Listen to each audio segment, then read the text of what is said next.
Hello, dear students. Hope you all are good at your home with your family. Stay home, stay safe. So, dear students, in the last two class, we have discussed about the sermon at Banaras, which has been written by Baxter and Storm. Today, inshallah, we will conclude this lesson, and I will also provide you a text question. I have told you about the life of Buddha, his four noble truths. This sermon is reflection of Buddha's teaching. Buddha was known as Siddhartha. He was a prince and led a royal life up to the age of 25. When he saw the pain, sickness, suffering, beggars outside the palace, he was so moved by this scene. So he quit the royal life and wandering here and there to achieve enlightenment.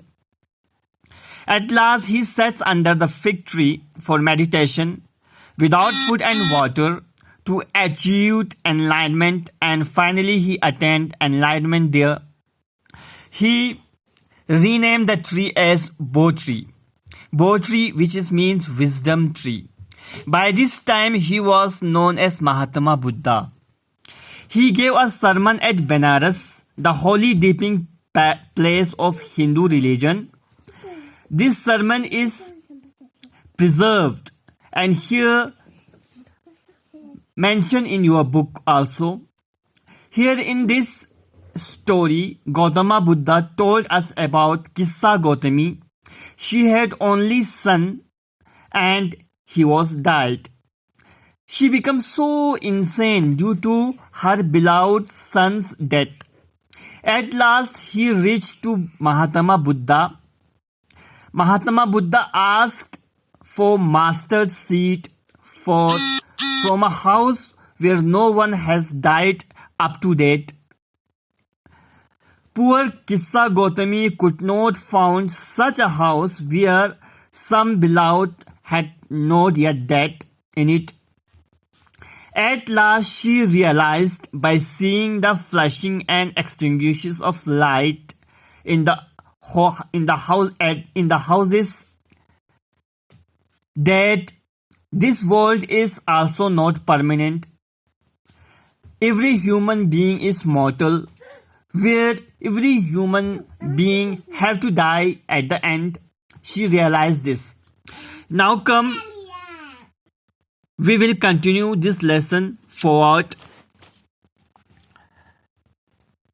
The Buddha said, Buddha ने क्या कहा आगे किस्सा गौतमी को? The life of mortal in this world is trouble and brief. ये जो life है mortal means यानी कि जो बाकी नहीं रहना. कोई भी इंसान जो है जिंदा नहीं रहता है ज्यादा देर तक, यानी कि हर एक इंसान को एक न एक दिन जो है उसको फना हो जाना है. तो दिस मॉर्टल लाइफ उसी को कहता है. The life of मॉर्टल in this world is trouble. और ये हमारा जो छोटा सा जो जिंदगी होता है इसमें बहुत सारे परेशानियां होती है और ब्रीफ होती है, बहुत शॉर्ट होती है. And combined with pain. और ट्रबल और ब्रीफ के साथ क्या होता है? पेन भी होता है, दुख दर्द भी होता है. For there is not any means by which those who have been born can avoid dying. और इसका मतलब यह है कि कोई भी इंसान जो यानी कि वो मरने से वो यानी कि वो भागेंगे ऐसा नहीं होता. हर एक इंसान को यानी कि एक न एक दिन मरना है. वो अवॉइड नहीं कर सकता डाइंग को, मौत को वो डिनाई नहीं कर सकता. After reaching old age there is death. एक इंसान जब पैदा होता है धीरे धीरे वो बुरा बन जाता है, बूढ़ा हो जाता है, तो उसकी डेथ होता है. ये एक नेचुरल चीज है. Of such a nature are living beings, और लिविंग बींग्स जितने भी जानदार चीज़ें जो खुदा ने इस रोए ज़मीन पर बनाया हुआ है, सभी को एक न एक दिन मरना है। चाहे वो इंसान हो, चाहे वो जानवर हो, चाहे वो पेड़ हो, चाहे वो परिंदे हो, चाहे वो इंसेक्ट हो, चाहे वो कोई भी चीज़ हो, सबको एक न एक दिन मरना है।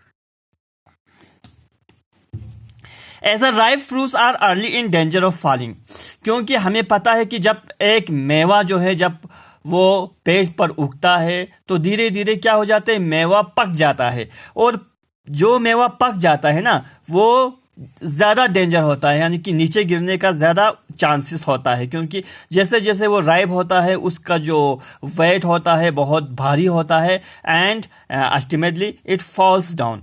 सो mortals when born are always in danger of death। तो ये कहता है कि हर कोई चीज़ जो है यानी कि उसको मरना ही है। As the earthen vessels made by the potter end, क्योंकि आपने जो मिट्टी का बना हुआ बर्तन देखा है ना, एंड बीइंग ब्रोकन, और ये मिट्टी का बनाया हुआ बर्तन भी एक न एक दिन वो भी टूट जाता है। So is the life of मॉर्टल, उसी तरह मॉर्टल का लाइफ भी है, इंसान का लाइफ भी है, वो एक न एक दिन उसको ख़त्म होना है। बोथ यंग एंड अडल्ट, जवान हो या अडल्ट हो, बड़े लोग हो, both those who are fools and those who are wise, चाहे कोई इंसान बेवकूफ़ हो या कोई इंसान जो है कोई इंसान फूल हो या कोई इंसान जो है वाइस हो, अक्लमंद हो, all fall into the power of death, हर कोई जो है एक न एक दिन उसको यानी कि वो मर जाता है। All are subject to death, हर कोई मर जाता है, चाहे वो बुरा हो, चाहे वो अच्छा हो, चाहे वो अक्लमंद हो, चाहे वो बेवकूफ़ हो, सभी को एक न एक दिन मरना है। ठीक, तो यही है कि हमारे कुरान में भी ये कहा है कि कुल्लु नफ्सिन ज़ाइक़तुल मौत, यानी कि हर एक इंसान को एक न एक दिन मरना है। हर एक जानदार को क्या है, यानी कि हर एक जानदार को ना मौत का मज़ा चखना है। ये हमारे कुरान में भी है, यही कहता है कि हर एक इंसान को एक न एक दिन तो मरना ही है। Of those who overcome by death depart from life, और वो लोग जो मर जाते हैं वो इस ज़िंदगी से निकल जाते हैं, वो इस धरती से निकल जाता है। A father can not save his son, जब मौत हो जाता है तो एक फादर जो है अपने बेटे को बचा नहीं पाता। नॉर किन्समैन देयर रिलेशंस, और कोई किन्समैन होता है जो मेल रिलेटिव्स होते हैं, हमारे रिश्तेदार जो होता है वो अपने रिश्तेदारों को बचा नहीं पाते हैं। मार्क, ये चीज़ याद रखिए, while relatives are looking on and lamenting deeply by one mortals are carried off. हम देखते हैं कि हमारा रिलेटिव्स जो है यानी कि कोई रिलेटिव जब मर जाते हैं तो वो लेमेंटिंग करता है। लेमेंटिंग मीन्स वो रोते हैं, अपना दुखी जो है जाहिर करते हैं, और हर इंसान जो है एक के बाद दूसरा इसी तरह से मर जाता है। Like an ox that is led to slaughter, जैसे स्लॉटर के लिए गाय भेड़ बकरी को जैसे स्लॉटर के लिए ले जाते हैं, कुर्बान गाह ले जाते हैं उनको मारने के लिए, क्योंकि गोश्त के लिए जब उन ऑक्स को, उन कैटल्स को मारने के लिए ले जाते हैं, इसी तरह इंसान भी जाते हैं बारी बारी करके। So the world is afflicted. Afflicted means suffering. So the world is suffering with death and decay. तो ये हमारा पूरा वर्ल्ड जो है डेथ और डिके से भरा हुआ है। Therefore the wise do not grieve knowing the terms of the world. इसीलिए अक्लमंद लोग वो है जो इस दुनिया से कोई भी जब जाता है तो उतना सेट नहीं करना चाहिए, क्योंकि ये अक्लमंद की निशानी है। और गौतम बुद्ध भी यही कहता है कि किस्सा गौतमी जो है उसके बेटे की मरने के बाद वो इतना दुखी हो जाता है, वो पागल जैसा बन जाता है। तो ये कहता है कि ये दुनिया जो है फ़ानी चीज़ है, हर किसी को मरना है, तो इतना दुखी होने की ज़रूरत नहीं है। Neither from weeping nor from grieving or grieving will anyone obtain peace and mind, यानी कि ये कहता है कि ना रोने से ना सैड होने से किसी को शांति नहीं मिलेगा। ऑन द कंट्ररी, मतलब उसके ऑपोजिट क्या होगा, is the pain will be greater and his body will suffer. जितना हम रोएंगे अपने अजीज़ की मौत पर और जितना हम दुखी होंगे उतना हमारे बॉडी पर भी असर पड़ेगा। He will make himself sick and pale, वो अपने आप को कमज़ोर करेंगे या अपने आप को यानी कि पेल मतलब कमज़ोर खुद को करेंगे और ख़ुद को बीमार करेंगे इस तरह से। या the dead are not saved by his lamentation, ये कहता है कि हमारे दुखी होने से हमारे रोने से मरने वाला जो है दोबारा जिंदा नहीं होता।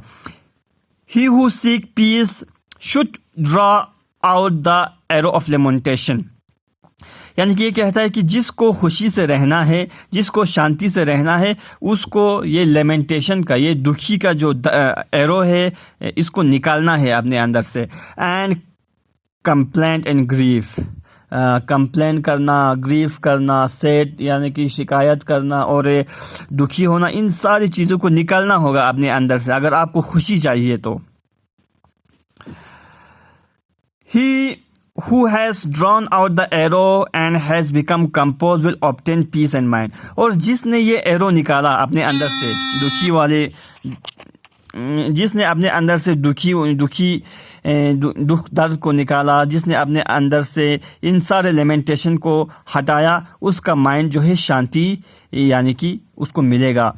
ही who has overcome all sorrows will become free from sorrows and be blessed. He who has overcome all sorrows, और जितने भी sorrows से हम उसको बर्दाश्त करके जब हम आगे बढ़ेंगे तो क्या हो जाएगा, will become free from Soros and bless, और इसी तरह से हम सोरोस पर काबू पा सकते हैं और हमेशा लाइफ में हम सुख से जी पाएंगे। तो यही कहता है कि हमें हमेशा सुख रहना चाहिए और किसी की मौत पर इतना दुख नहीं होना चाहिए, क्योंकि ये लाइफ जो है सभी को एक न एक दिन जाना है। तो we should not lamenting at the death of our near one, because this life is mortal. Human beings are mortals. Every human have to die at the end. यही गौतम बुद्धा भी यही इस स्टोरी में कहने की कोशिश करता है। That's all for today. Thank you. Have a nice day.